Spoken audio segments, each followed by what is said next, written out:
לחלום. זה מתחיל באזור בבטן שתמיד ממשיך לנשום. זה מתחיל ממני וממשיך אליך גם. זה מתחיל בדיוק בפחד שניצחתי לא מזמן. זה מתחיל מדמיון וממשיך למציאות.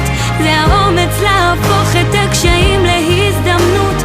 זה מתחיל בצער וממשיך למסע. זה מתחיל מאדם אחד ועובר לאנושות כולה. יש 1000 אנשים ולכולם דעות, 1000 מתלבטים אם לחיות או להיות סתם בן אדם כלוא בין החומות של הפחדים שלו, של אנשים שלא העזו לנסות.